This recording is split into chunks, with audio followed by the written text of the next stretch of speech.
Welcome to Spooky Stories and Creepy Tales, where I, Silas Darkwood, narrate stories of horror and dread. Tonight, Edgar Allan Poe's A Telltale Heart draws you into a chilling tale of guilt and madness, where a single heartbeat echoes the terror of a haunted mind. Dim the lights, pull up your blanket, and enjoy. True. Nervous. Very, very dreadfully nervous I had been and am. But why will you say that I am mad? The disease had sharpened my senses, not destroyed, not dulled them. Above all was the sense of hearing acute. I heard all things in heaven and in the earth. I heard many things in hell. How, then, am I mad? Hearken, and observe how healthily and how calmly I can tell you the whole story. It is impossible to say how the first idea entered my brain, but once conceived, it haunted me day and night. Object there was none, passion there was none. I loved the old man. He had never wronged me. He had never given me insult. For his gold I had no desire. I think it was his eye. Yes, it was this. He had the eye of a vulture, a pale blue eye with a film over it. Whenever it fell upon me, my blood ran cold, and so by degrees, very gradually, I made up my mind to take the life of the old man and thus rid myself of the eye forever. Now this is the point. You fancy me mad. Madmen know nothing. But you should have seen me. You should have seen how wisely I proceeded, with what caution, with what foresight, with what dissimulation I went to work. I was never kinder to the old man than during the whole week before I killed him.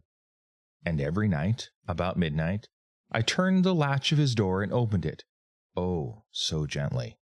And then, when I had made an opening sufficient for my head, I put in a dark lantern, all closed so that no light shone out, and then I thrust in my head. Oh, you would have laughed to see how cunningly I thrust it in. I moved it slowly, very, very slowly, so that I might not disturb the old man's sleep. It took me an hour to place my whole head within the opening so far that I could see him as he lay upon his bed. Ha! Would a madman have been so wise as this? And then, when my head was well in the room, I undid the lantern cautiously. Oh, so cautiously. Cautiously, for the hinges creaked. I undid it just so much that a single thin ray fell upon the vulture eye. And this I did for 7 long nights, every night just at midnight, but I found the eye always closed. And so it was impossible to do the work, for it was not the old man who vexed me, but his evil eye. And every morning, when the day broke, I went boldly into the chamber and spoke courageously to him, calling him by name in a hearty tone, and inquiring how he has passed the night. So you see, he would have been a very profound old man, indeed, to suspect that every night, just at 12, I looked in upon him while he slept. Upon the 8th night, I was more than usually cautious in opening the door. A watch's minute hand moves more quickly than did mine. Never before that night had I felt the extent of my own powers, of my sagacity. I could scarcely contain my feelings of triumph. To think that there I was, opening the door, little by little, and he not even dreamt of my secret deeds or thoughts. I fairly chuckled at the idea, and perhaps he heard me, for he moved on the bed suddenly, as if startled.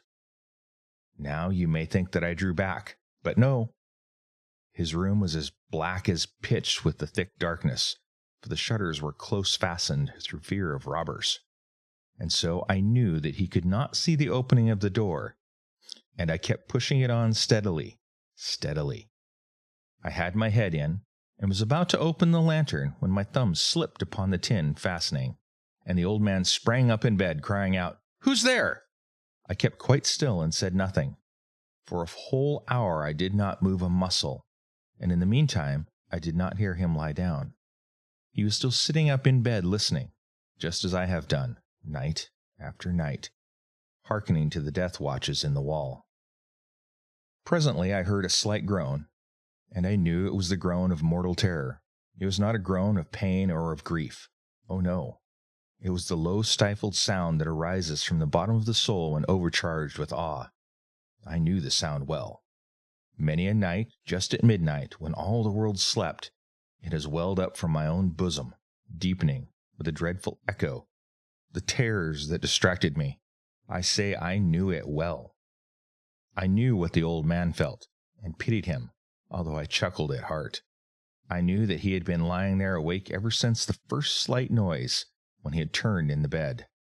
His fears had been, ever since, growing upon him. He had been trying to fancy them causeless, but could not. He had been saying to himself, "It is nothing but the wind in the chimney. It is only a mouse crossing the floor. Or, it is merely a cricket which has made a single chirp." Yet, he had been trying to comfort himself with these suppositions, but he had found all in vain.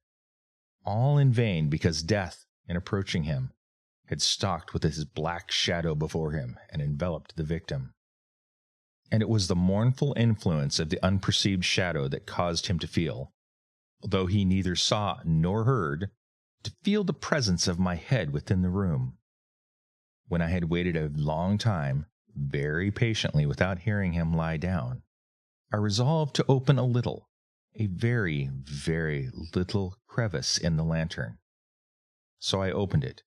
You cannot imagine how stealthily, until, at length, a simple dim ray, like the thread of a spider, shot from out the crevice and fell upon the vulture eye. It was open, wide open, and I grew furious as I gazed upon it. I saw it with perfect distinctness, all a dull blue with a hideous veil over it that chilled me to the very marrow of my bones. But I could see nothing else of the old man's face or person, for I had directed the ray as if by instinct precisely upon the damned spot. And have I not told you that what you mistake for madness is but over-acuteness of the sense? Now, I say, there came to my ears a low, dull, quick sound, such as a watch makes when enveloped in cotton. I knew that sound well, too. It was the beating of the old man's heart. It increased my fury, as the beating of the drums stimulates a soldier into courage. But even yet I refrained and kept still. I scarcely breathed. I held the lantern motionless. I tried how steadily I could to maintain the ray upon the eye. Meantime, the hellish tattoo of the heart increased. It grew quicker and quicker, and louder every instant. The old man's terror must have been extreme. It grew louder, I say, louder at every moment. Do you mark me well? I have told you that I am nervous. So I am. And now, at the dread hour of midnight, amid the dreadful silence of that old house, so strange a noise as this excited me to uncontrollable terror. Yet, for some minutes longer, I refrained and stood still. But the beatings grew louder. I thought his heart must burst. And now a new anxiety seized me. The sound would be heard by a neighbor. The old man's hour had come. With a loud yell, I threw open the lantern and leaped into the room. He shrieked once only. In an instant, I dragged him to the floor and pulled the heavy bed over him. I then smiled gaily to find the deed so far done. But for many minutes, the heart beat on with a muffled sound. This, however, did not vex me. It would not be heard through the wall. At length, it ceased. The old man was dead. I removed the bed and examined the corpse. Yes, he was stone dead. I placed my hand upon the heart and held it there many minutes.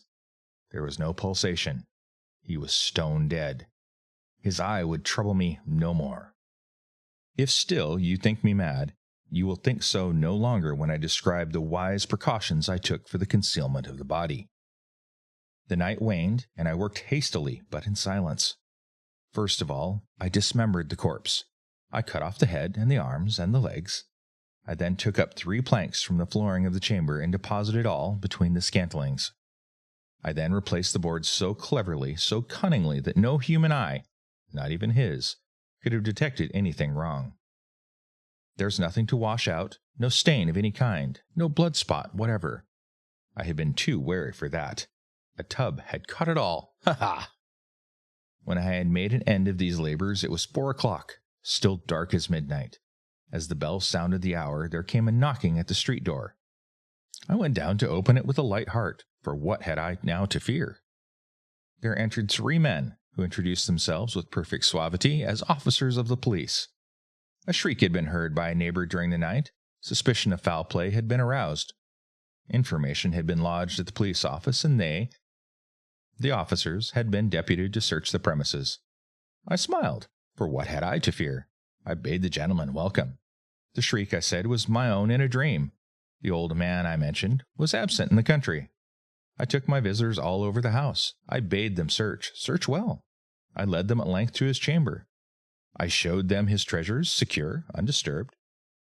In the enthusiasm of my confidence, I brought chairs into the room and desired them here to rest from their fatigues, while I myself, in the wild audacity of my perfect triumph, placed my own seat upon the very spot beneath which reposed the corpse of the victim. The officers were satisfied. My manner had convinced them. I was singularly at ease. They sat, and while I answered cheerfully, they chatted of familiar things. But ere long I felt myself getting pale and wished them gone. My head ached, and I fancied a ringing in my ears. But still they sat and chatted. The ringing became more distinct. It continued and became more distinct. I talked more freely to get rid of the feeling, but it continued and gained more definiteness until at length I found that the noise was not within my ears. No doubt I now grew very pale, but I talked more fluently and with a heightened voice. Yet the sound increased, and what could I do? It was a low, dull, quick sound, much like a sound the watch makes when enveloped in cotton. I gasped for breath, and yet the officers heard it not. I talked more quickly and more vehemently, but the noise steadily increased. I arose and argued about trifles, in a high key and with violent gesticulations, but the noise steadily increased. Why would they not be gone? I paced the floor to and fro with heavy strides as if excited to fury by the observations of the men, but the noise steadily increased. Oh God, what could I do? I foamed, I raved, I swore. I swung the chair upon which I had been sitting and grated it upon the boards, but the noise over all and continually increased. It grew louder, louder, louder, and still the men chatted pleasantly and smiled. Was it possible they heard not? Almighty God, no, no! They heard, they suspected, they knew. They were making a mockery of my horror. This I thought, and this I think. But anything was better than this agony. Anything was more tolerable than this derision. I could bear those hypocritical smiles no longer. I felt that I must scream or die. And now, again, hark, louder, louder, louder, louder.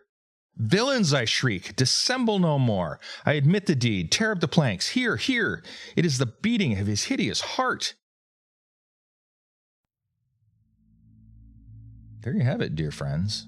A man driven mad by his guilt, or maybe a little retribution from beyond the grave. Either way, I thank you for joining me, Silas Darkwood, for another dark and chilling tale. If you love spooky tales, subscribe and click the notification bell to never miss a narration, as I drop a new video every Wednesday and Friday for your enjoyment. Have you got a terrifying story of your own that you would like me to consider reading? Send it in to stories@silasdarkwood.com. If you have enjoyed this and want to support more spine-tingling content, consider donating through my Ko-fi, link of course in the show notes. This channel is primarily listener-funded, and I greatly appreciate all of your support. Until next time, dear listener, stay spooky, and I'll be haunting your feed again soon.